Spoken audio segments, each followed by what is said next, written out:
is up? Welcome back to a weekly gaming news show. This is episode 123 on Sunday, October 21st, 2018. I'm Todd. I'm here with my main man, Trenell, and we got some stories to go over today. What's going on, everybody? Yes, it is another Sunday, which means we have more gaming news for you all. Sorry that we're coming to you a little later than our normally scheduled programming time, but I actually had some stuff that I was into this weekend. So the first thing I want to ask you is, how has your week been? How's everything been with you? I'm hanging in there. I finally think I got my my HDMI switch up where it's not going to be causing me issues. I still got to do some stress testing on that. I still can't play Spider-Man, but I can play Soul Calibur 6. And, I can't wait to play that game. I'm actually really excited to play that. I don't have the funds for it at the moment. Yeah, I got that, but I will be getting it soon. I think this is the third week in a row. I'm gonna give a shout out to my little bro, my younger man, bro, G Marks. Shout out to G Marks. Shout out to Paladins. Yeah. What's going on?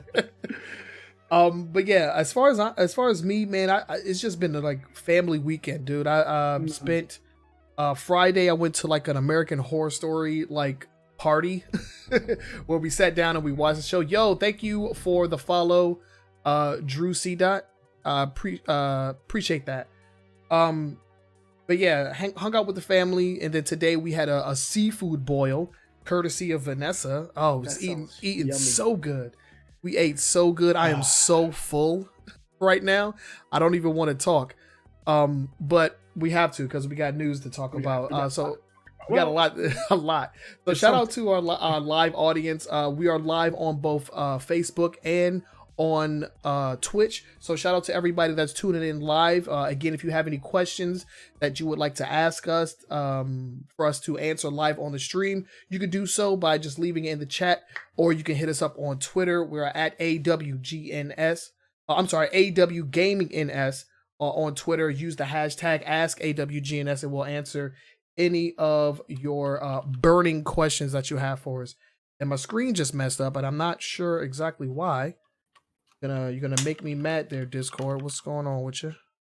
Oh, what is going on? Yeah, I don't know. Bam. Okay, we fixed it. We in there. All right. Cool. It wouldn't be a show if we didn't have technical difficulties, but we're gonna keep it moving. All right. So the first things first, we do have an update to a story that we covered in our last episode. Yes. So let's go ahead and jump into that. Yeah, so last week we talked about Sony and the PlayStation bug. There was a message that was going out that was crashing people's PlayStation to the point where they had to do basically a factory reset to get the PlayStation back. Ask PlayStation UK tweeted out a workaround, or it's not quite a fix, it's a workaround for this issue. Basically what happens is you have to go into the PlayStation app, mobile app, delete the message, boot your PlayStation 4 in safe mode and select option 5, and it'll restore your console without having to do a factory reset, which means deleting everything off your console and reinstalling it and all of that other hula baloo. So yeah. At least I actually had to do that one time, man. Factory reset. It is quite annoying. Well, I've done the factory reset about 4 times in the past month trying to get Spider-Man working. So I am very versed in PlayStation 4 factory resets. Well versed in the factory reset. So yeah, but yeah, they got, at least it's a fairly easy workaround. It's quick. It's not painful. The only thing is the only caveat is that you have to have the PlayStation mobile app. So if you don't have it, you'll have to download it, and if you don't have a mobile device, you have to ask your moms. Ask your mom, yeah. Because you can use either the mobile app or the online website. Is that true as well? I'm sorry. Could you use the online the browser? The browser, I'm not sure. They didn't specify. I would think you should be able to. Yeah, Drew. I've seen rumblings of that. I haven't seen anything that's corroborated or that's corroborated that story. I know there's a little rumbling with the update, erasing people's data. Anytime I see that type of thing, there's 80 million PlayStations, and if it's erasing data of a few thousand, that's a small percentage. Yeah, that's that 5 nines. It's always going to be people that have a problem. It just happens. Yeah. But I'm glad that they actually addressed it. You know, it had taken them a little while to actually even acknowledge it. I hope that this doesn't open the floodgates for like other viruses of a similar degree. Because of, you know, if they found this one, there's no telling what else they found. Yeah. So hopefully this doesn't mean that, you know, just gotta not use PlayStation meshes anymore. It's a cold bug. I mean, I've seen it before. You've seen it it happened in iOS. I think it happened in Android, and it happened. There was a Windows app that was going crazy for special characters. So I mean, it seems to be like some kind of coding error, or some coding conflict that happens. And what happens is people find it and they try to exploit it. That's where the trouble comes in. That's where they exploit it. Otherwise, I mean, it's innocuous. It's not something that's being propagated. It's not like a virus has been sent out or anything like that. Yeah. I get it. So that was our updates and corrections from last episode. As I said earlier, anytime that a story continues developing, or if something comes up, or we get something wrong, we misquote something, or say something wrong entirely, we like to cover our tracks and update that in the updates and corrections section. So if anytime you catch us slipping, please make sure to hit us up on our social media. Links will be in the description. You can also see them down below at the bottom of the screen if you're watching. And just let us know and we'll be sure to address it. We're going to go ahead and get into the news. But I do want to remind you guys that you can ask us questions at any given time, whether you're watching us live during our live broadcast on Twitch and on Facebook, or if you're watching this after the fact or listening on your favorite podcasting app. You can always ask us questions, and we want to interact with you guys. We want to make the show more involved, especially with our live audience. So feel free to ask us at any time, any question. If you put it in chat, we'll notice it. If you put hashtag ask AWGNS, and that way we know it's a question that you want us to answer. So let's go ahead and get into the news. We're going to jump into the quick hits, and these are short articles that popped up this week. This doesn't really deserve a deep dive, but there are stories that are interesting and that we want to give our opinions on. So let's go ahead and start with the first one, and I think I'll take this one, being the patented Sega fanboy of the group. Because we're talking about Shenmue, and Shenmue has been in the news a lot lately. They just came out not too long ago with the remake for PC, or for current generation consoles and PC that just came out. Shenmue 3 is currently still in the works, and I think still holds the title for the most money made in a Kickstarter. Does it still hold that? It might. I'm not sure. I have to look at that.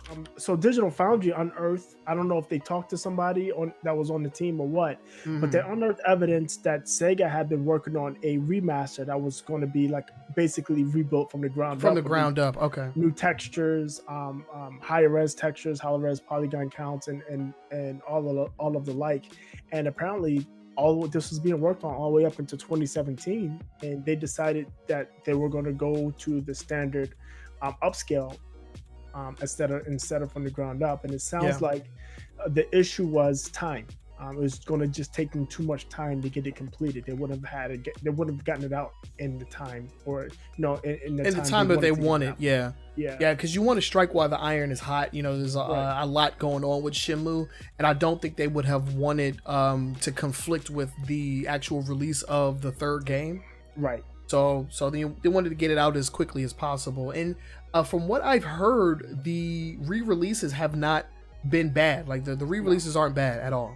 I know it was a small hiccup at the beginning. They did an update within the first week or so, and ever since that update went out, I haven't heard anything bad about Shenmue. The re-releases. Yeah, I downloaded. Yes, I was going to say still something on my radar, but I have so much I can't really just add it to the pile. That thing's I downloaded it as a Sega fanboy. I want to support those guys, so I did download them. They're on my system. I have not installed them yet. I haven't booted them back up yet. But one of these days, I will jump back into the world of Shenmue and hopefully play a couple of games of Lucky Hit and get lucky. Because Lucky Hit, that's how you make money in the beginning of the game, man. Because you are broke. You are broke, man. You need money.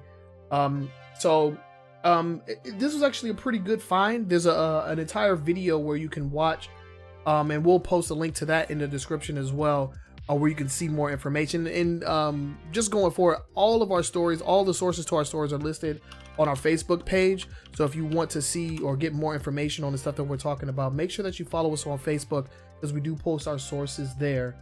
But yeah, it still looks like a Shenmue remaster. That would have been interesting. Yeah, but it still looks like Shenmue is the most funded game. I'm not seeing anything different right now. Yeah, I think Shenmue is still number one. Yeah. But yeah, pretty crazy. And it's actually really interesting to see that Sega was willing to put in the time and money into that franchise, because ever since it was out on the Dreamcast, and then when it was released on the original Xbox, the thing about Shenmue is that it was super expensive and not enough people bought it. Right. And so, of course, you know, when you have those, you know, two combinations of unfortunate events, you know, people will be less likely to put more money into it, you know? Yeah, exactly. And it's a shame, because Shenmue, I mean, I had the original and played the hell out of it on the Dreamcast. And it's a great game, and just a lot of people missed it, didn't have a chance to experience it. Yeah.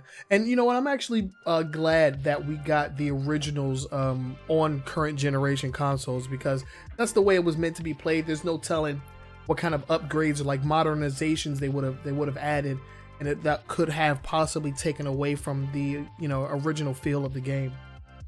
Yep. So not you know, we did get the re-release, and we're getting a third game in the series. So losing out on the remaster isn't the worst news. Like, if we didn't have anything else going on with Shenmue, this would be devastating. But you know, we got a game coming down the line, so I feel like this is, you know, it's unfortunate, but just a drop in the bucket. You know, it happens. Right. Let's move on. We got news out of Ubisoft. What's going on over there? So Ubisoft is getting a new chief financial officer. Their current chief financial officer, his name is Elaine Martinez, is retiring at the end of 2018. They've pegged their current chief financial planning officer, who goes by the name of, and I'm gonna mess this up, Frederic Duguay. I think I said it three different ways. Frederic Dugut. That's what I see. Yeah, they're French, so that's why I'm using that French pronunciation. Right? Oh yeah, go ahead and break your jaw if you want to. So he's stepping down. Looks like he's just going to he announced his retirement at the end of 2018. They appointed the new Duguay, and no scandals. Yeah, no scandals as far as I said, but you never know with these things. I mean, a lot of times they cover that stuff up, and you know, they let people walk out, you know, their head held high, knowing they should be walking out with their tail between their legs, or in some handcuffs. Right. So yeah. I guess Duguay's been the chief financial planning officer since 2009. So for the past 9 years, so he has experience. He's going to work with Martinez until Martinez leaves for a smooth transition. And I don't see this. I mean, it's a chief financial officer, so I don't see this making a huge, too big of a splash. Huge deal or change within Ubisoft and what they've been doing. Yeah. Ubisoft hasn't been too terrible over the last couple of years. We've actually championed them on some of the decisions that they made. Right.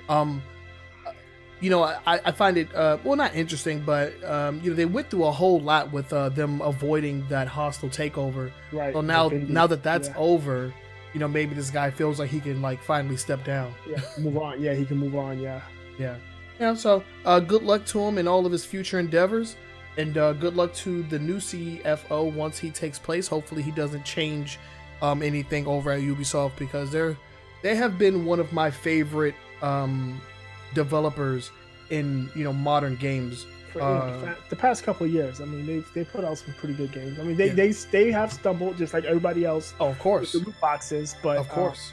But in general, they've been putting out good product.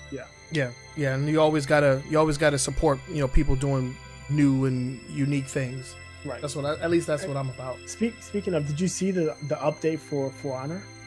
I did hear about it. I got some whispers in the wind. A little birdie told me that there was a new faction that was added. A new faction. They updated a whole bunch of visuals. They changed how the armor and stuff works, so you can't always get the, you know how people used to always get the constant what is it, the break?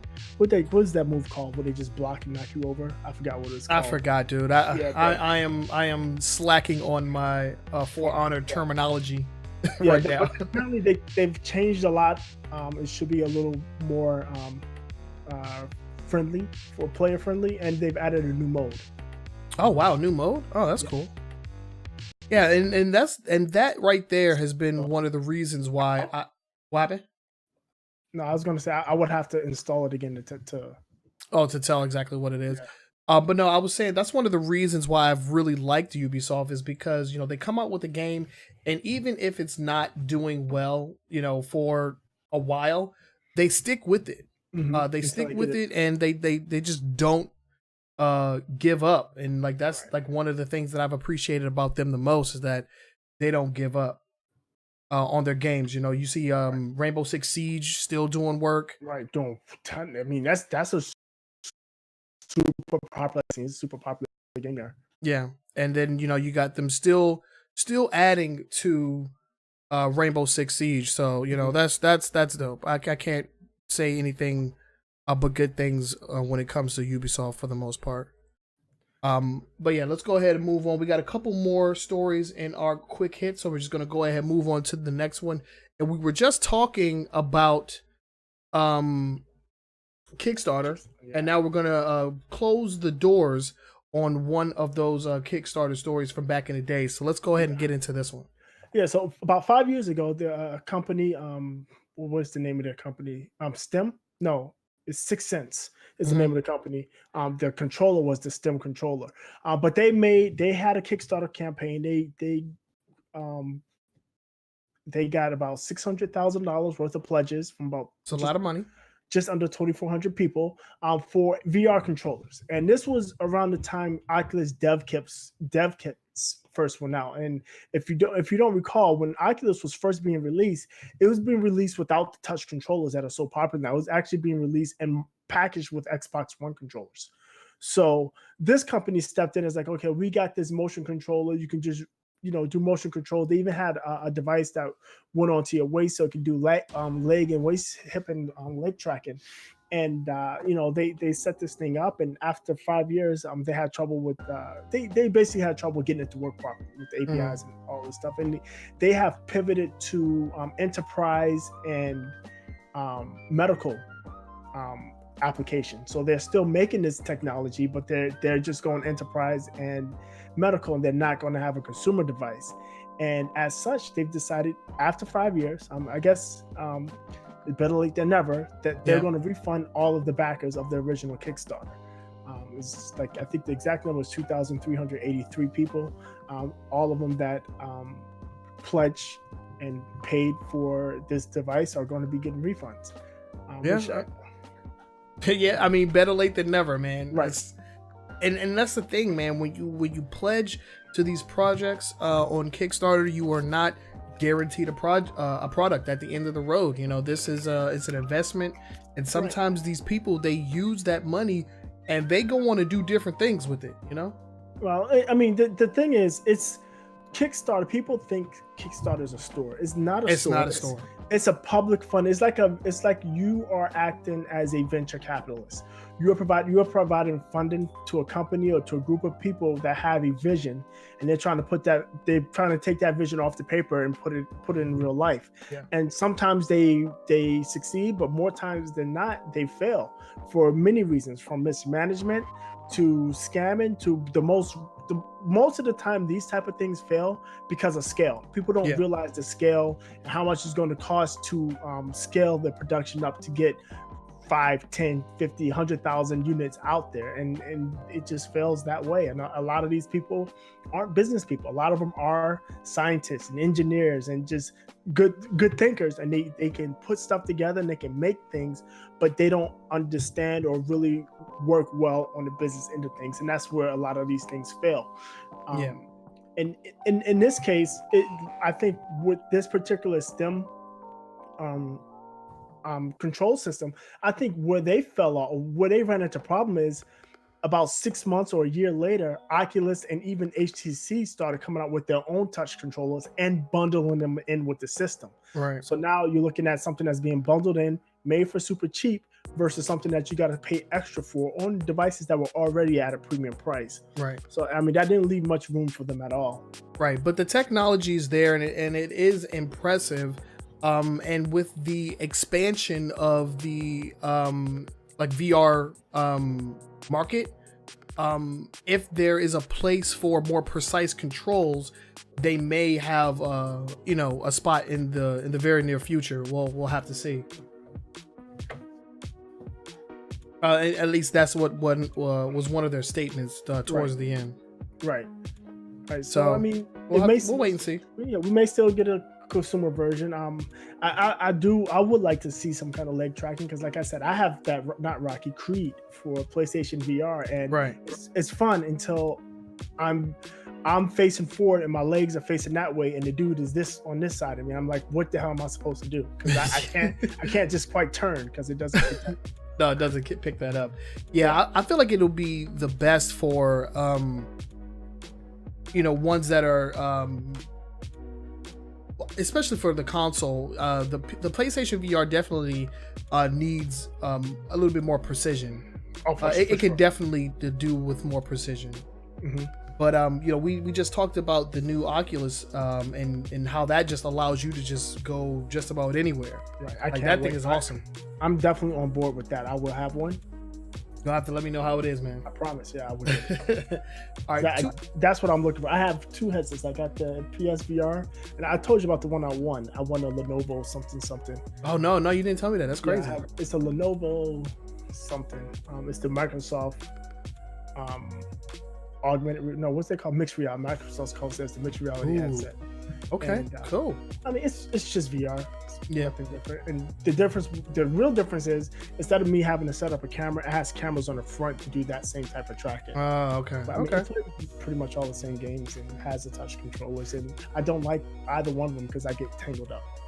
Yeah. I'm not about that. That's one of my biggest gripes with. But speaking of Microsoft, that's actually the focus of our next quick hit topic here, because they continue to add development talent.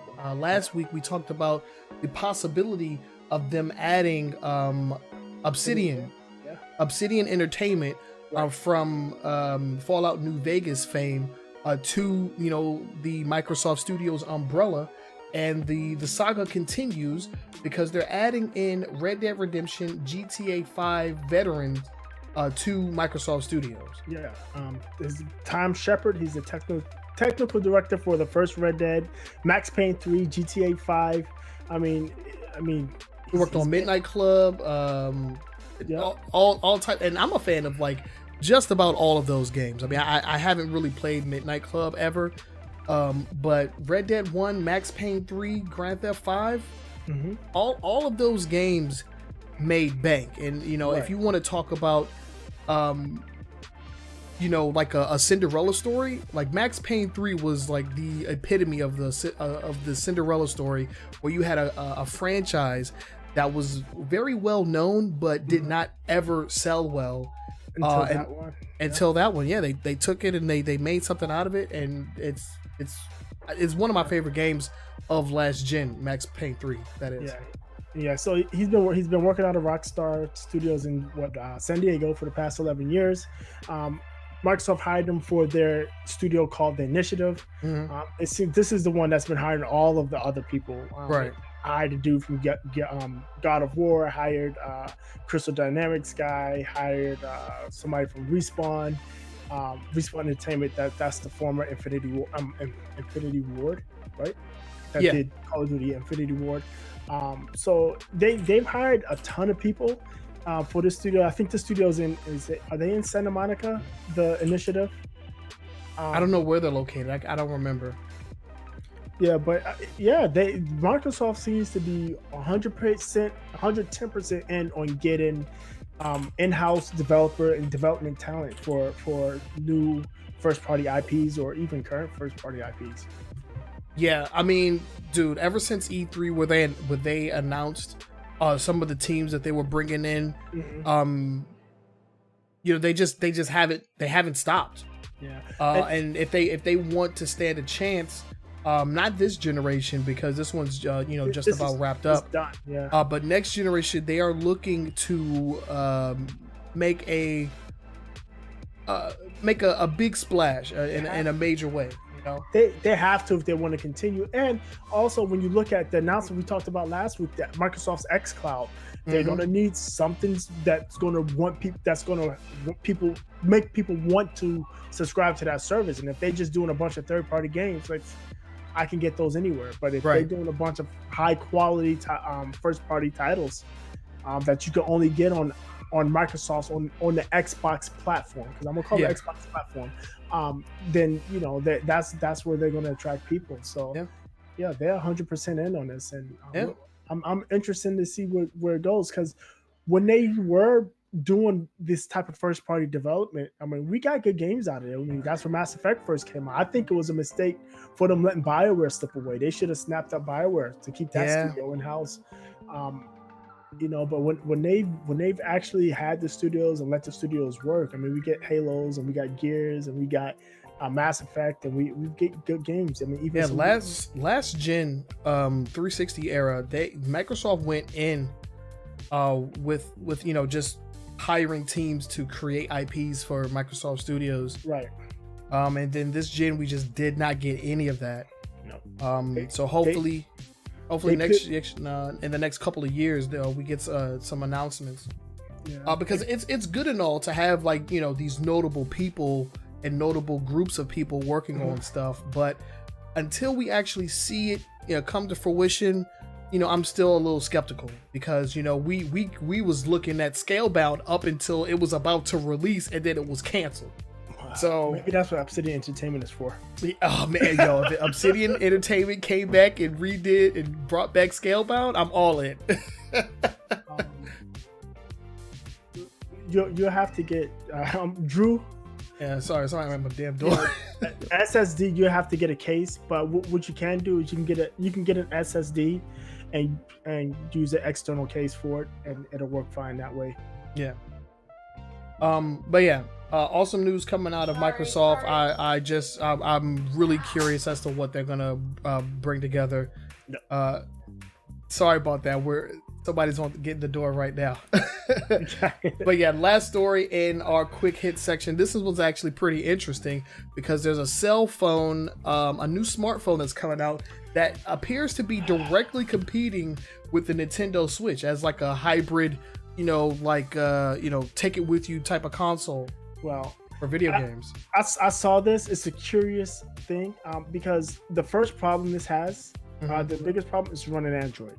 So that immediately disqualifies it as a gaming console. Yeah, it's a mobile console, right? So I mean, it's a mobile phone, but it's a mobile phone. Yeah, I picked this up because it was just interesting that they just went at Nintendo as going battery life, screen size, resolution. And then if you're looking at the image, they have that little joystick on the side of it. That's actually an add-on attachment. The phone is not built that way. Right. You have to add that on. It has one analog stick and a D-pad, and I think it has even a bumper. But yeah, this is called the Mate 20X. It's by a Chinese company called Huawei.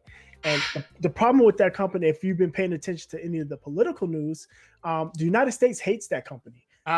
They make switching. When I say switches, I'm talking about telecom switches, the big switches they put in the central office that routes calls and internet traffic. They've banned all of their switches from our infrastructure. They banned the U.S. government from buying their stuff. Huawei had a deal with Verizon to start selling phones, and the government went and talked to Verizon, and Verizon said, okay, we're not going to sell their phones anymore. We're not going to sell their phones. So the likelihood of us seeing that in the States is next to nil, unless you just buy one and have it shipped from overseas, which you can still do. But I found it curious that they went so hard after Nintendo with this phone. But at the end of the day, I just don't. It's not a console. It's not going to compete with any console.